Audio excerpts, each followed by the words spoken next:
ओम शांति। अव्यक्तवाणी 2 फरवरी 1969। अव्यक्त मिलन के अनुभव की विधि। चौथा पॉइंट है, लेकिन बाप दादा न्यारे और प्यारे साथ साथ बनते हैं। यह अंतर जो रहा हुआ है, इसको जब मिटाएंगे तो क्या बनेंगे? अंतर्मुख, अव्यक्त, अलौकिक। अभी कुछ कुछ लौकिकपन भी मिल जाता है, लेकिन जब यह अंतर खत्म कर देंगे तो बिल्कुल अलौकिक और अंतर्मुखी अव्यक्त फरिश्ते नजर आएंगे। कल सुना क्या कि बच्चे एक तो पूरे न्यारे बनते हैं या फिर प्यारे बन जाते हैं, जहाँ दोनों तरफ दुख है। न्यारे या प्यारे किसी एक छोर में चले जाएंगे तो जैसे दुख मिलेगा, लेकिन बैलेंस बहुत ज़रूरी है। तो बाप दादा न्यारे और प्यारे साथ साथ बनते हैं। बाप दादा जैसे बीच में है, न्यारे और प्यारे। ऐसे नहीं कि सिर्फ न्यारे है या प्यारे हैं। यह जो अंतर रहा हुआ है, इसको मिटाना बहुत ज़रूरी है।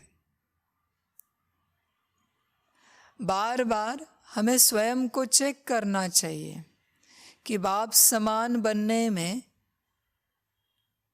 मुझ में क्या अंतर बचा है। बाप कैसा है और हम बच्चे कैसे हैं, यह बार बार चेक करना चाहिए। यह अंतर मिटना बहुत ज़रूरी है। आखिर सभी बच्चों का एम ऑब्जेक्ट क्या है? बाप समान बनना। ये जो कुछ आप कर रहे हो, ज्ञान, योग, धारणा, सेवा, सब बाप समान बनने के लिए।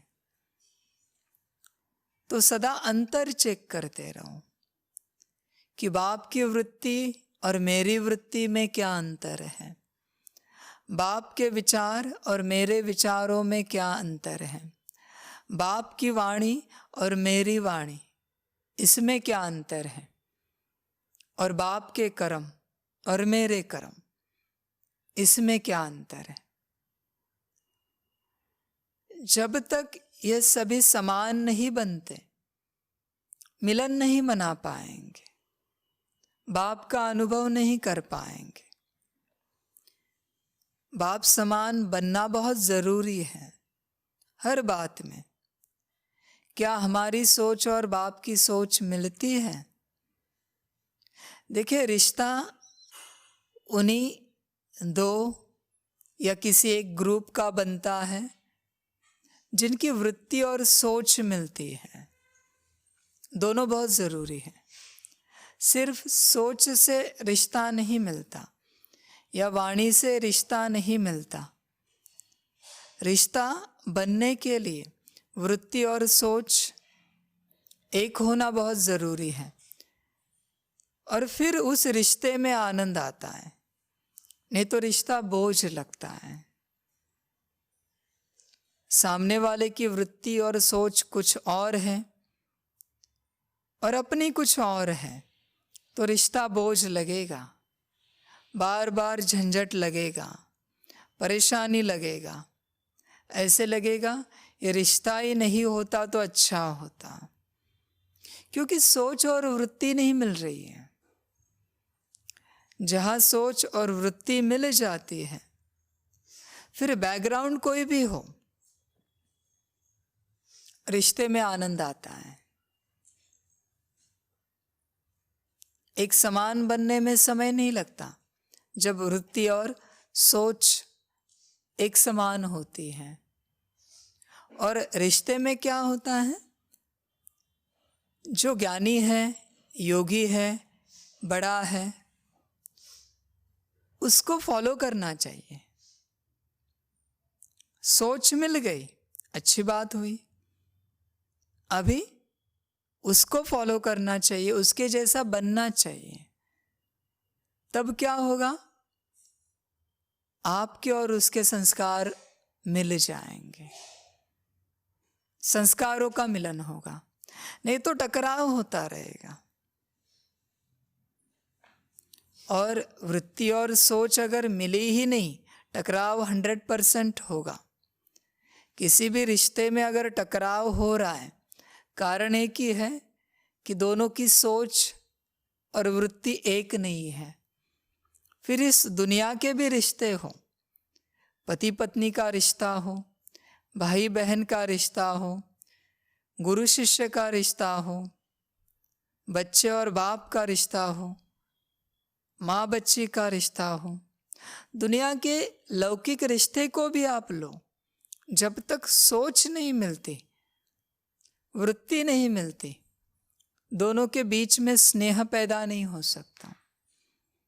और जब सोच और वृत्ति मिल जाती है तो रिस्पेक्ट, रिगार्ड अपने आप आता है, अपने आप आता है, देना नहीं पड़ता। बल्कि सामने वाले का कोई डिसरिगार्ड कर रहा है तो आप उसे चुप कराएंगे कि आप उनका डिसरिगार्ड नहीं कर सकते, क्योंकि आपकी और उनकी सोच एक है। उनका डिसरिगार्ड आपको आपका डिसरिगार्ड फील होगा, क्योंकि उनसे स्नेह है। आप तो कभी करेंगे ही नहीं, लेकिन अगर कोई कर रहा है तो उसे भी आप चुप कराएंगे। जब आपकी वृत्ति और सोच एक हो जाती है, हमेशा आप उनको आगे रखेंगे। इस दुनिया में जिसे कहा जाता है स्नेह, स्नेह में सामने वाले को आगे रखा जाता है। उसी प्रकार अपने को चेक करो, बाप और आप के बीच का जो अंतर है, यह मिट गया है या अभी तक कितना बाकी है। जैसे आदि में बाबा बार बार संदेशियों को ऊपर भेजते थे, कहते थे कि देख के आओ कि जो अव्यक्त ब्रह्मा है उसमें और हम में क्या अंतर है, हम कहाँ तक संपूर्ण बने हैं, संपन्न बने हैं, ये चेक करके आओ। बाबा बार बार चेक करते थे और उस चेकिंग से ही संपन्न और संपूर्ण बने। उसी प्रकार बच्चों को चेक करना चाहिए कि बाप और हम में कितना अंतर बचा है, सोच में और वृत्ति में। तो जब ये अंतर मिटाएंगे तो क्या होगा, अंतर्मुख, अव्यक्त और अलौकिक बन जाएंगे, अंतर्मुखी हो जाएंगे। आपके सारे शब्द गहरे होंगे, आपकी दृष्टि गहरी होगी, आपकी आंखें भी बातें करेंगी, आपका प्रेजेंस भी बातें करेगा, भरपूर करेगा दूसरों को। जब आप समान बनेंगे, अंतर्मुखी बनेंगे, अव्यक्त अवस्था आएगी, जहां भी जाएंगे खुशहाली फैलाएंगे। वहां की जो भी नाराजगी है, उदासी है, आपके जाने से ही मिट जाएगी, फैलेगी कभी नहीं। फैलना माना उससे विपरीत हो जाता है, उसका विचार भी नहीं करना। अब से कभी नाराजगी, उदासी नहीं फैल सकती, बल्कि जो है, जिन आत्माओं के अंदर है, जिस वास्तु के अंदर है, जिस गांव के अंदर है, वहां से भी निकल जाएगी और वहां एक खुशहाली आ जाएगी। अलौकिक अवस्था होगी। जो देखेगा उसको लगेगा कि बस इनके साथ बैठे रहें, बातें करते रहें, इनका प्रेजेंस बहुत अच्छा लगता है, इनके साथ समय बिताने से हमें कुछ मिल रहा है, ये अनुभव करेंगे, भागेंगे नहीं। उनको लगेगा कि कब आपके बाजू में आके बैठ जाए, आपसे दो बातें करें, राह देखेंगे आपकी। समझ जाना बाप समान बन रहे हो। अभी कुछ कुछ लौकिकपन भी मिल जाता है, लेकिन जब यह अंतर खत्म कर देंगे तो बिल्कुल अलौकिक और अंतर्मुखी अव्यक्त फरिश्ते नजर आएंगे। अभी बीच बीच में लौकिकपन आ जाता है। लौकिकपन आने का लक्षण क्या है? किसी भी बात को लेकर थोड़ा बहुत ऊपर नीचे हो जाना, नाराज हो जाना, उदास हो जाना, डिस्टर्ब हो जाना। लौकिकपन के कारण ही ये सब कुछ हो रहा है। जैसे किसी को भोजन अच्छा नहीं मिला तो उदास हो जाते हैं, वस्त्र अच्छे नहीं मिले ऊपर नीचे हो जाते हैं, सुविधाएं अच्छी नहीं मिली ऊपर नीचे हो जाते हैं। ये लौकिकपन है सारा। किसी ने मान सम्मान नहीं दिया, रिस्पेक्ट रिगार्ड नहीं दिया, ऊपर नीचे हो जाते हैं।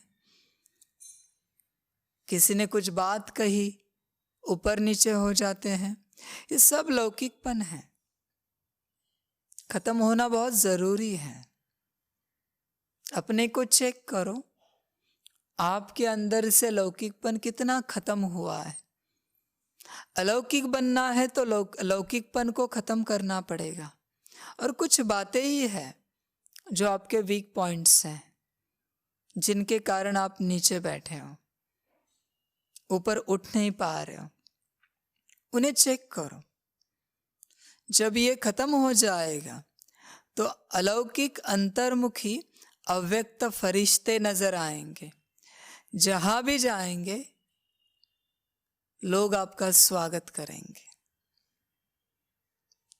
लोग स्वागत किसका करते हैं? आपका, लेकिन आपकी अवस्था का करते हैं। हमेशा याद रखें, अगर आपकी अवस्था बड़ी है तो आपका स्वागत निश्चित है। अगर कहाँ पर आपको मान सम्मान नहीं मिल रहा है, रिस्पेक्ट रिगार्ड नहीं मिल रहा है, समझ जाना आप पात्र नहीं हो। अपनी पात्रता बढ़ाओ, मांगो नहीं किसी से, कहो भी नहीं कि हमें मान सम्मान नहीं मिला, रिस्पेक्ट रिगार्ड नहीं मिला। मांगने से मरना भला, बाबा कहते हैं। अपनी पात्रता को बढ़ाओ। आप कुछ ना बोले फिर भी लोग बहुत कुछ समझ जाए आपकी अवस्था को देखकर। ऐसी अलौकिक अवस्था हो, आपकी चाल ढाल ऐसी हो, रॉयल हो, तो अपने को चेक करो कहाँ तक है आपकी ऐसी अवस्था। इस साकार वतन में रहते हुए भी फरिश्ते बन सकते हो। इस साकार वतन में जैसे फरिश्ते नजर आएंगे, चलेंगे तो भी लोग आपको देखते रहेंगे। वो लोग आपको देख रहे, माना आपकी अवस्था को देख रहे हैं। आपकी एनर्जी लोगों को अट्रैक्ट कर रही है, जिससे लोगों को संतुष्टि मिल रही है। जब भी आप ऊंची अवस्था में होते हो, लोग आपकी तरफ देखते हैं तो आपसे एक एनर्जी उनको चली जाती है, जिससे उनकी जीवन में खुशहाली आ जाती है, उनका दुख खत्म हो जाता है।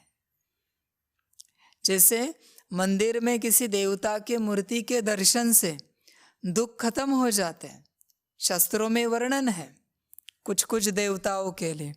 उसी प्रकार आपके दर्शन से ही उनके दुख दूर हो जाते हैं। भले आपने उनको देखा या नहीं देखा, लेकिन उन्होंने आपको देखा तो उनके दुख दूर हो जाते हैं। ऐसी अवस्था बनाओ। आप फिर कहेंगे आप वतन में जाकर फरिश्ता क्यों बने, यहाँ ही बनते, बाबा के लिए कहते बच्चे। लेकिन नहीं, जो बच्चों का काम वह बच्चों को साजे, जो बाप का कार्य है वह बाप ही करते हैं। बच्चों को अब पढ़ाई का शो दिखाना है, टीचर को पढ़ाई का शो नहीं दिखाना है। देखिए, यह समझ की बात है। बच्चों का काम बच्चों का है, बाप का काम बाप का है। बाप का अपना पार्ट है, बच्चों का अपना पार्ट है। बच्चे अपना पार्ट बजाए, बाप अपना पार्ट बजाता रहेगा। बाप कभी बच्चों के पार्ट के लिए क्वेश्चन नहीं उठाता, तो बच्चे कभी बाप के पार्ट के लिए कोई क्वेश्चन नहीं उठाए। क्वेश्चन उठाकर भी कुछ नहीं मिलेगा, क्योंकि बाप को अपना पार्ट बजाना ही है, बच्चे चाहे ना चाहे। तो ये समझ है, बच्चे अपने पार्ट पर ध्यान दें। इसलिए बाबा कहते हैं जो बच्चों का काम वह बच्चों को साजे, और जो बाप का कार्य वह बाप ही करते हैं। इसलिए पढ़ाई करो, पढ़ाई से अपना शो दिखाओ, पढ़ाई से माना कि आत्मिक स्थिति में आ जाओ। जब भी आत्मा शब्द याद आता है, आपकी अवस्था कितनी अपने आप को अंदर देख पाती है, या आत्मा शब्द याद करने के बावजूद भी आपको आप दिखते ही नहीं। चेक करो अपने को। तो जब तक उस अवस्था तक नहीं पहुंचे हैं, आगे नहीं बढ़ पाएंगे। हर कर्म में आप अपने आप को देखो, आत्मा दिखे, क्योंकि पहला पाठ और अंतिम पाठ वही है, अपने आप को देखना। चेक करो। टीचर को पढ़ाई पढ़ानी होती है, स्टूडेंट को पढ़ाई का शो दिखाना होता है। देखो, स्टूडेंट से ही दिखेगा। लोग पूछेंगे कहाँ जाते हो, कहाँ पढ़ते हो, कौन सा ज्ञान लेते हो। लोग पूछे आपको, जैसे कभी बैच लगाते हैं तो लोग पूछते हैं ये क्या है, फिर वहाँ से ज्ञान शुरू होता है। उसी अनुसार आपके चेहरे से लोग पूछें आप कौन हो, आप क्या करते हो।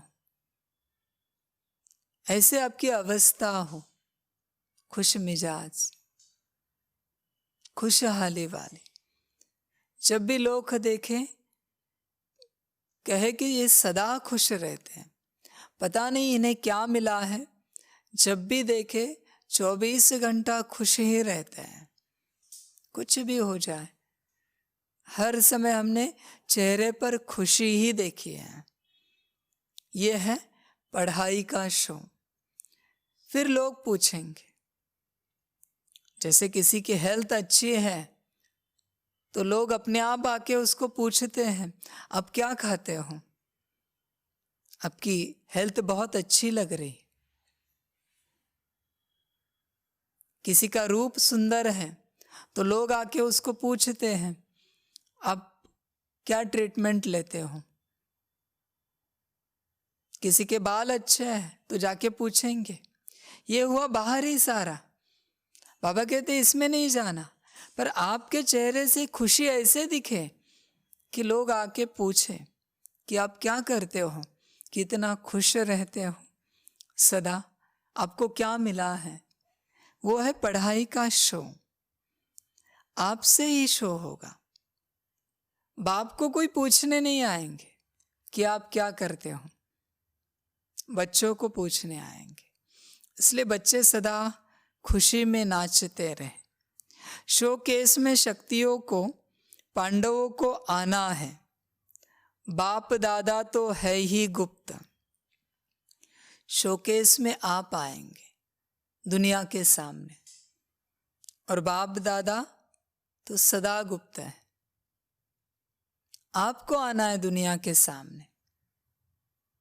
कहाँ भी जाओ चेहरे पर मुस्कान हो।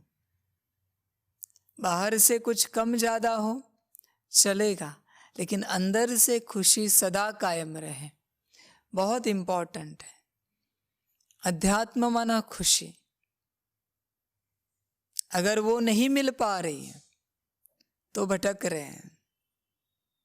इसलिए अपने को पढ़ाई से सदा खुश रखना, पढ़ाई पढ़ते रहना। सारे दिन भर में आधा घंटा 1 घंटा तो आत्मिक स्थिति में बैठना। फिर कोई समस्या नहीं आएगी।